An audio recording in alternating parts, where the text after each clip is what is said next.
مثل الذین کفروا بربہم، مثال ان لوگوں کی کہ جو اپنے رب کا کفر کرتے ہیں، اعمالہم، ان کے اعمال جو ہیں، کرماد اشتدت بہ الریح، وہ راکھ کے ڈھیر کی مانند ہے کہ جسے ہوا اڑا رہی ہوتی ہے، فی یوم عاصف، آندھی کے روز، لا یقدرون مما کسبوا علی شیء، اور وہ ان اعمال میں سے کسی چیز کے اوپر کوئی قدرت نہیں رکھیں گے. یعنی اگر دنیا میں کوئی انہوں نے اچھے اعمال بھی کیے ہیں نا، قیامت کے دن وہ راکھ کا ڈھیر ثابت ہوں گے. کیوں؟ انہوں نے دنیا میں شرک کیا ہوا ہے، تو شرک کی وجہ سے نیک اعمال بھی زیرو سے ملٹیپلائی ہو گئے. اگر کوئی دنیا میں اللہ تعالیٰ کا ہی انکار کرتا ہے یا اس کے ساتھ کسی کو شریک ٹھہراتا ہے اور اس نے کوئی نیکی کے کام بھی کیے ہوئے ہیں، تو دنیا میں اسے اجر ملے گا، آخرت میں اللہ کے حضور راکھ کا ڈھیر ہے. سورۃ الفرقان میں تو یہاں تک آیا کہ ہم ان کے اعمال کی طرف بڑھیں گے قیامت کے دن اور انہیں بکھرا ہوا غبار کر دیں گے. جیسے وہ فٹ بال کو ہیٹ لگائی جاتی ہے نا، اور وہ گیا، اس طریقے سے اللہ تعالیٰ نے فرمایا ان کے اعمال کو ہم برباد کر دیں گے قیامت والے دن. کسی عمل کے اوپر یہ قدرت نہیں پا سکیں گے کہ اللہ کے حضور اس عمل کو پیش کر سکے. وہ دنیا میں ان کو اجر مل گیا. اور اس میں کوئی کافر نہیں، مسلمانوں کا بھی یہی حال ہے. جو صحیح مسلم میں حدیث ہے ریاکاری کرنے والے کے لیے، ایک سخی کو، ایک شہید کو اور ایک قرآن کے عالم کو بلایا جائے گا. اللہ تعالیٰ تینوں کو اپنی نعمتیں گنوائے گا. اور صحیح مسلم کے الفاظ ہیں، اللہ تعالیٰ شہید سے پوچھے گا کہ بتا، میں نے تجھے اتنی اچھی صحت دی اور زندگی دی، تو نے میرے لیے دنیا میں کیا کیا؟ تو میرا اللہ شہید سے زیادہ تو کوئی اکڑ کے بات ہی نہیں کر سکتا. وہ کہے گا یا اللہ جان تھی نا، دے دی. اللہ تعالیٰ فرمائے گا تو نے جان اس لیے دی کہ لوگ تجھے بہادر کہیں اور دنیا میں تجھے اجر مل چکا ہے. سخی کہے گا اے اللہ مجھے جہاں جہاں پتا چلا نا کہ تیری راہ میں خرچ کرنے سے تو خوش ہوتا ہے، میں نے کوئی جگہ نہیں چھوڑی مگر یہ کہ اس جگہ خرچ ضرور کیا. اللہ تعالیٰ فرمائے گا تو نے خرچ اس لیے کیا تاکہ لوگ تجھے سخی کہیں اور دنیا میں تجھے اس کا اجر مل چکا.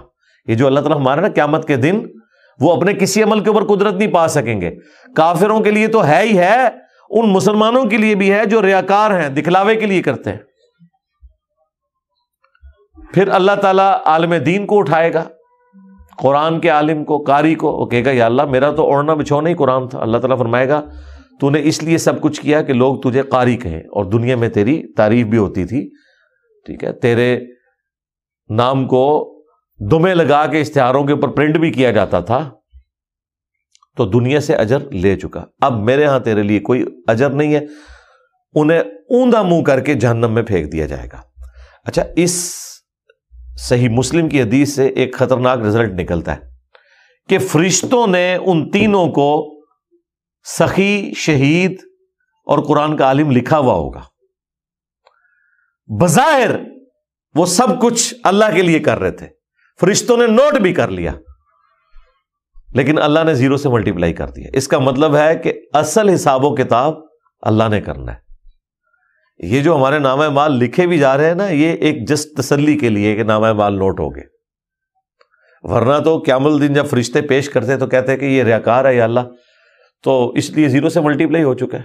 نہیں، فرشتوں نے لکھا ہوا ہے، اللہ تعالیٰ نے اسے زیرو سے ملٹیپلائی کیا. تو الٹیمیٹلی انسان بظاہر فرشتوں کو بھی دھوکہ دے لے، اللہ کو دھوکہ نہیں دے سکتا. مسند احمد کے اندر حدیث موجود ہے، جس نے دکھلاوے کے لیے نماز پڑھی اس نے شرک کیا، جس نے دکھلاوے کے لیے روزہ رکھا اس نے شرک کیا، جس نے دکھلاوے کے لیے صدقہ کیا اس نے شرک کیا. مجھے بتائیں اس سے بڑی کیا نیکی ہو سکتی ہے؟ نماز، روزہ اور صدقہ. قرآن میں نماز کے بعد سب سے زیادہ جس چیز کے اوپر زور ہے وہ غریبوں کے اوپر صدقہ کرنا، انفاق فی سبیل اللہ. اور یہ شرک بن گیا. کیوں؟ غیر اللہ کی نیت ہوگی انہیں خوش کرنے کے لیے. اس لیے انسان کو اپنے اعمال کے اوپر غور و تفکر کرتے رہنا چاہیے، کہیں اس میں ریاکاری کی کوئی ملاوٹ تو شامل نہیں ہوگی. بار بار اپنے آپ کو دیکھنا چاہیے. بخاری اور مسلم میں موجود ہے 7 لوگوں کو اللہ کے عرش کا سایہ نصیب ہوگا جس دن کوئی اور سایہ نہیں ہوگا. ان میں سے ایک شخص وہ ہے کہ جس نے دائیں ہاتھ سے صدقہ کیا اور بائیں کو خبر نہیں ہوئی. چھپا کے کیا. ویسے اعلانیہ صدقہ کرنے کا بھی قرآن میں حکم ہے، لیکن وہ اس موقع کے اوپر جہاں اعلانیہ اپیل ہو تاکہ باقی لوگوں کے لیے ترغیب ہو. عام حالت میں یہ نہیں ہے کہ آپ نے اعلانیہ صدقہ کرنا ہے. عام حالت میں یہ ہے کہ آپ نے دائیں ہاتھ سے کرنا ہے، بائیں کو خبر نہ ہو. ہاں جہاں اوپنلی اس قسم کی اپیل ہے کہ آپ سمجھتے ہیں کہ آپ کے اس طرح کے عمل کرنے سے باقی لوگوں کے لیے ترغیب ہوگی تو آپ کر سکتے ہیں. ویسے اس میں بھی بچا جا سکتا ہے. اس میں بھی جب اعلانیہ اپیل ہو تو آپ اپنے نام سے نہ دیں، کسی اور سے دلوا دیں. اعلانیہ بھی ہو جائے گا اور آپ کا نام پوشیدہ بھی ہو جائے گا. ایسے بھی لوگ ہیں جو ایسے کام کرتے ہیں. میں یعنی ایسے لوگوں کو جانتا ہوں کہ جو لوگ ہاسپٹلز میں جاتے ہیں اور کہتے ہیں کہ جی آپ نے اتنے آپریشن ہماری طرف سے کر دینے. جو بندہ آپریشن کروا رہا ہوتا ہے نا، اسے نہیں پتا ہوتا کہ کس کے پیسوں سے اس کا آپریشن ہو رہا ہے، اور وہ شخص چاہتا بھی نہیں کہ میرے بارے میں کوئی خبر ہو کہ میں نے فلاں کا آپریشن کروایا، کہ ایسا نہ ہو کہ کہیں وہ بندہ آمنے سامنے آ جائے تو وہ کبھی اس طرح کا کوئی جذبہ پیدا ہو گیا اس کے اوپر احسان کیا ہوا ہے. حسن بصری کا قول ہے، وہ کہتے ہیں کہ صحابہ کرام اپنی نیکیوں کو اس طرح چھپاتے تھے جس طرح تم اپنے گناہوں کو چھپاتے ہو. واقعی اگر کسی شخص کو یہ پتا چل جائے نا کہ اس کی نیکی ضائع ہونے کا خدشہ ہے ریاکاری کی وجہ سے، تو وہ واقعی چھپانے کی کوشش کرے گا، وہ کبھی اپنی نیکی کو ظاہر نہیں کرے گا. لیکن اس میں یہ یاد رکھیے گا بعض اوقات شیطان جو ہے نا انسان کو دوسری طرف بھی لگا دیتا ہے. وہ یہ کہ میں داڑھی اس لیے نہیں رکھتا جی لوگ کہیں گے بڑا نیک ہے. اچھا جی مسجد میں نماز اس لیے نہیں پڑھتا، 5 وقت جاؤں گا تو لوگ کہیں گے بڑا نمازی ہے. اب یہ شیطان دوسری طرف سے حملہ کر رہا ہے. جہاں حکم آ جائے گا نا وہاں باقی سارے کے سارے معاملات اٹھ جائیں گے. مرد کے لیے حکم ہے کہ اس نے مسجد میں ہی نماز پڑھنی ہے، اعلانیہ ہی پڑھنی ہے، بھلے اسے لوگ نیکوکار کہیں. اگر وہ اس خدشے سے پیچھے رہ گیا تو شیطان نے دوسری طرف سے اس کے اوپر وار کر دیا. وہاں پہ سنت کی پرائورٹی ہے، نبی علیہ السلام کی تعلیمات کی پرائورٹی ہے. وہ تو بخاری مسلم حدیث ہے، اگر مجھے عورتوں اور بچوں کا خیال نہ ہو تو میں ان لوگوں کے گھروں کو آگ لگا دوں جو گھر میں نماز پڑھتے ہیں اور مسجد میں آ کے نماز نہیں پڑھتے. الا یہ کہ کسی کو جان کا خوف ہے، اسی طریقے سے بارش ہے، سخت سردیاں ہیں، نکلنے میں تردد ہے، وہ ایک الگ چیز. لیکن عمومی کوئی ایسا عمل نہیں بنا سکتا مرد کہ وہ گھر میں نماز پڑھے. اب یہ دیکھیں شیطان کس طریقے سے جی بس داڑھی اس لیے نہیں، لوگ پھر نیک کہنا شروع کر دیں گے. بھئی داڑھی نبی علیہ السلام نے بھی باہر ہی رکھی ہوئی ہے. کہتے ہیں جی وہ فلانے بزرگ دی، ڈاکٹر اقبال کے بارے میں کہتے ہیں جی ان کی اندر داڑھی تھی. بھئی نبی علیہ السلام کی اندر داڑھی نہیں تھی، نہ آپ نے کسی کو کہا کہ داڑھی اندر رکھنی ہے، داڑھی باہر ہی رکھنی ہے. بھائی اللہ نے اسے باہر اگایا ہوا ہے.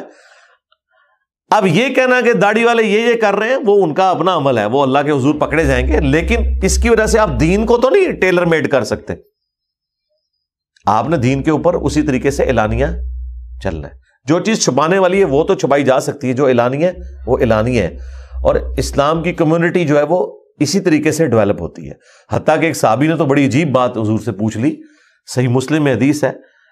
ایک صحابی نے عرض کیا کہ یا رسول اللہ بعض اوقات ہم کوئی نیکی کا کام کرتے ہیں اور ہماری بالکل نیت نہیں ہوتی کہ لوگ ہماری تعریف کریں، ہم اللہ کے لیے کر رہے ہوتے ہیں، لیکن پھر اچانک ایسی آزمائش آتی ہے کہ کوئی ہماری تعریف کر دیتا ہے اور وہ تعریف ہمیں اچھی بھی لگتی ہے. ظاہر تعریف کسے بری لگے گی؟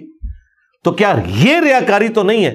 تو نبی علیہ السلام نے فرمایا یہ اللہ کا انعام ہے اپنے بندے کے لیے دنیا میں. اگر تمہاری نیت نہیں نا ریاکاری کی اور کسی نے آپ کی تعریف کر دی، پھر آپ کا کام ہے آپ لا حول ولا قوت الا باللہ پڑھیں. ٹھیک ہے، وما توفیقی الا باللہ، اللہ کی توفیق سے ہے سب کچھ. لیکن یہ جو تعریف ہو رہی ہوتی ہے یہ اللہ کی طرف سے انعام ہوتا ہے. لیکن دوسری طرف بخاری مسلم میں نبی علیہ السلام نے کسی کی اس طرح کی تعریف منہ پہ کرنے سے منع بھی فرمایا، سوائے اس کے کہ کہیں واقعی جینون کوئی ضرورت پڑ جائے. وہ نبی اسلام بھی اپنے صحابہ کرام کی تعریف کر دیا کرتے تھے. کئی صحابہ کی آپ نے اعلانیہ تعریف کی ہے.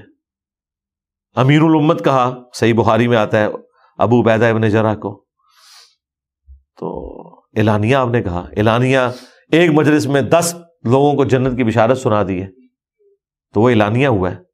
وہ کبھی کبھار اس طرح کے معاملات بھی ہو جاتے ہیں، لیکن جن کو جنت کی بشارت ملی ہوئی ہے انہوں نے اس کے بعد کوئی جنتیوں والے کام کرنے چھوڑ نہیں دیے. ویسے جسے ٹکٹ مل جائے تو اسے تو موجیں مارنی چاہیے. حضرت عثمان کو تو حضور نے فرمایا کہ عثمان جنتی آج کے بعد جو مرضی کرے. اس کے بعد تو ایٹ لیسٹ ان کی لاٹری نکل آئی تھی, ان کو پھر اپنی مرضی کی زندگی گزارنی چاہیے تھی, لیکن ایسا نہیں ہوا. جامعہ ترمذی میں حدیث ہے کہ وہ قبرستان جاتے تھے, اتنا رویا کرتے تھے کہ ان کی داڑھی آنسوؤں سے تر ہو جاتی تھی. تو لوگوں نے کہا حضرت یہ آپ کی حالت کیوں ایسی ہو جاتی ہے؟ تو فرمایا کہ میں نے خود نبی علیہ السلام سے سنا ہے کہ قبر آخرت کی منزلوں میں سے پہلی منزل ہے. جس کی یہ منزل آسان ہوئی اس کی اگلی منزلیں آسان ہوتی جائیں گی, اور جو ادھر پھنس گیا وہ اگلی منازل میں پھنستا چلا جائے گا. اچھا, کسی سیانے نے حضرت عثمان کو یہ نہیں کہا اس وقت کہ حضرت آپ کو تو جنت کی بشارت ملی ہوئی ہے.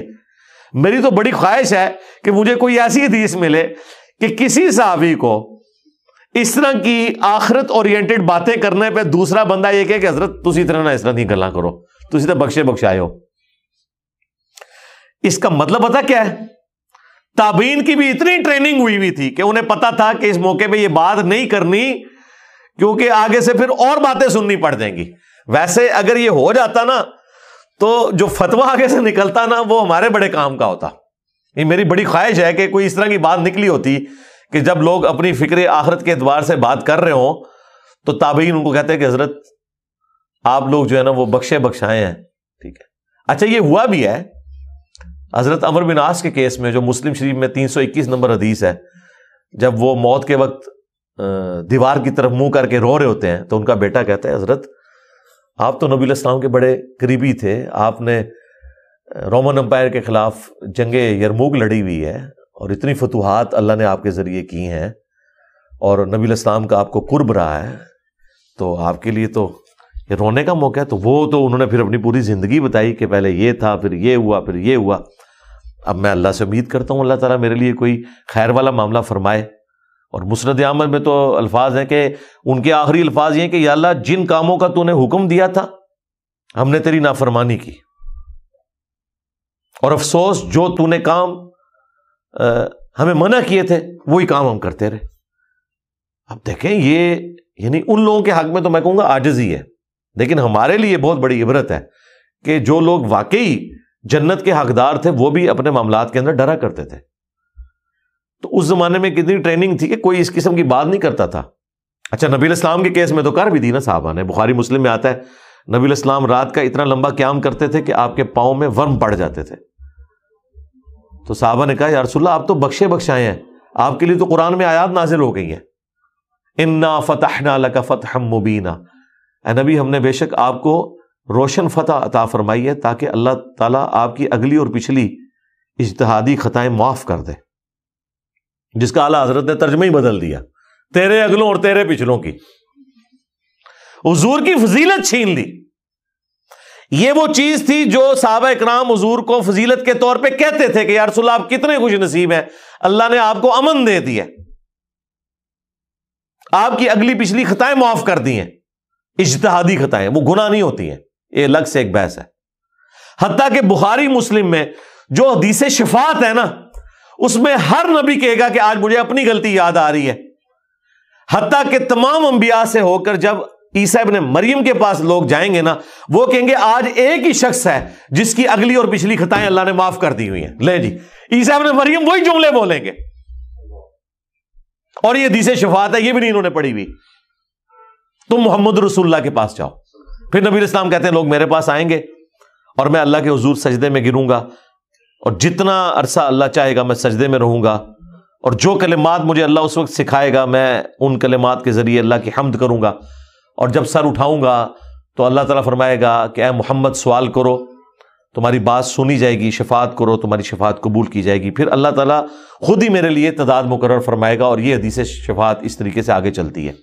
وہاں پہ بھی عیسیٰ ابن مریم کیا کہہ رہے ہیں کہ آج ایک شخص ایسا ہے جس کی اگلی اور پچھلی اجتہادی خطائیں اللہ تعالیٰ نے معاف کر دی ہیں.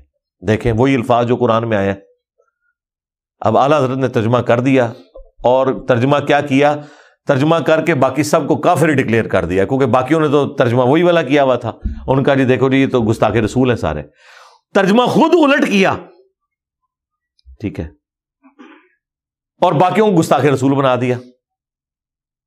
جو فضیلت تھی نبی علیہ السلام کی بخاری مسلم میں الفاظ ہیں جب صحابہ کرام یہ کہتے تھے نا یا رسول اللہ آپ کی اگلی پچھلی خطائیں اللہ تعالیٰ نے اجتہادی معاف کر دی ہیں تو آپ کیوں اتنی عبادت کرتے ہیں؟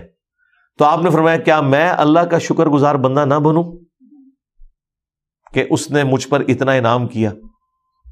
تو میرا اپنا خیال ہے کہ صحابہ کرام کو بھی اگر کوئی کہتا نا کہ آپ تو جنت کا ٹکٹ پا چکے ہیں رسول اللہ سے تو آپ کیوں اتنی مشقت اٹھاتے ہیں، تو صحابہ کرام بھی وہی جواب دیتے ہیں جو نبی الاسلام نے دیا تھا کہ کیا ہم اللہ تعالیٰ کے شکر گزار بندے نہ بنے کہ جس نے ہمیں دنیا ہی میں اپنے محبوب صلی اللہ علیہ وآلہ وسلم کی مبارک زبان سے جنت کی بشارت دی ہے؟ تو یہی جواب انہوں نے دینا تھا، انہوں نے تو اپنے نبی کی پیروی کرنی تھی، انہوں نے پکڑ کے ترجمہ چینج کر دیا۔ خیر اللہ کی کروڑوں رحمتیں ہوں ہمارے استاد غلام مسعود سعیدی صاحب پہ، انہوں نے شرح صحیح مسلم میں جب یہ حدیث آئی نا کہ صحابہ کرام کہتے تھے کہ یا رسول اللہ آپ عبادت میں اتنا کیوں مشقت والا معاملہ کرتے ہیں، اللہ نے آپ کی اگلی پچھلی اجتہادی خطائیں معاف کی ہیں، تو حضور علیہ السلام آگے سے کہتے تھے کہ میں اللہ کا شکر گزار بندہ نہ بنوں۔ جب یہ حدیث آئی نا تو غلام مسعود سعیدی صاحب نے پھر اس پہ اپنے فرقے کے بزرگ اعلیٰ حضرت احمد بریلوی صاحب کے رد کے اوپر صفوں کے صفحے کالے کیے ہیں، ان کا خدا کے لیے یہ آپ نے کون سی عظمت رسول بنا دی ہے۔ اور جب انہوں نے ان سے اختلاف کیا بعد میں خیر انہوں نے پھر قرآن کی تفسیر بھی لکھی، اس وقت تک تو انہوں نے تفسیر نہیں لکھی تھی، وہ اسی پہ خوش تھے کہ میں مسلم شریف ہی مکمل کر لوں، ظاہر ہے وہ عمر کے جس حصے میں پہنچ چکے تھے، پھر انہیں بیماریاں بھی کافی ساری تھیں، شوگر بھی، بلڈ پریشر بھی، پھر اللہ نے توفیق دی، پھر انہوں نے تبیان القرآن بھی لکھی، اس میں بھی انہوں نے بحث کی اس مسئلے میں۔ آپ دیکھیں انہوں نے ایک آیت کے ترجمے میں بخاری مسلم کی روشنی سے اختلاف رائے کیا کہ آپ نبی سے فضیلت چھین رہے ہیں جو صحابہ کرام اعلانیہ حضور کو کہا کرتے تھے، اور آپ نے ترجمہ ہی بدل دیا ہے کہ تیرے اگلوں اور تیرے پچھلوں کی خطائیں۔ اتنی موٹی کتاب ایٹ لیسٹ 1200 صفحوں کی غلام مسعود سعیدی صاحب کے خلاف ایک بریلوی عالم نے لکھ دی کہ اس بندے نے جو ہے نا وہ حق کا راستہ چھوڑ دیا۔ اس بیچارے نے تو چند صفحے لکھے، اتنی موٹی کتاب ان کے خلاف آئی۔ اور یہ میں کتاب بھی آپ کو جو بات کر رہا ہوں یہ آلموسٹ آج سے کم از کم 25-30 سال پہلے ان کے خلاف کتاب آ چکی ہوئی تھی۔ یعنی یہ لوگ ہیں جنہیں آپ قرآن پیش کرتے ہوئے ڈرتے ہیں کہ آگے سے آپ کے اوپر ہی گستاخی کا فتویٰ لگا دیں گے۔ اب یہ سوچنے کی بات ہے اگر ایک مسلمان دوسرے مسلمان کو قرآن کی آیت پیش کرتے ہوئے ڈرے کہ یہ کہیں مجھے گستاخ نہ کہہ دے تو سرکار وہ مسلمان تو گیا۔ یعنی اگر کوئی مجھے آیت پیش کرتے ہوئے ڈرتا ہے کہ اگر میں نے اسے آیت سنائی تو یہ آگے سے میرے اوپر ہی فتویٰ لگا دے گا، قرآن کا انکار کر دے گا، اس کا مطلب یہ ہے کہ پھر میں تو مومن کوئی نہیں ہوں جی۔ مومن تو وہ ہوگا کہ اسے آیت اور حدیث بتائی جائے اور وہ کہ سمعنا و اطعنا، سنا اور مان لیا۔ تو بات کہاں سے کہاں چلی گئی؟ بات سٹارٹ ہوئی تھی کہ کفار کے جو اعمال ہیں، خواہ وہ کافر ہوں یا کلمہ گو کافر یا مشرک ہوں، وہ اپنے اعمال کے اوپر کوئی بھی قدرت نہیں پا سکیں گے، قیامت کے دن وہ راکھ کے ڈھیر کی طرح اڑا دیے جائیں گے۔ ذالک هو الضلال البعید، اور یہ ہے دور کی بڑی گمراہی کہ کوئی شخص دنیا میں محنت بھی کرتا رہے اور آخرت میں اس کے اعمال کو زیرو سے ملٹیپلائی کر دیا جائے۔ اللہم لا تجعلنا منہم، اللہم حاسبنا حسابا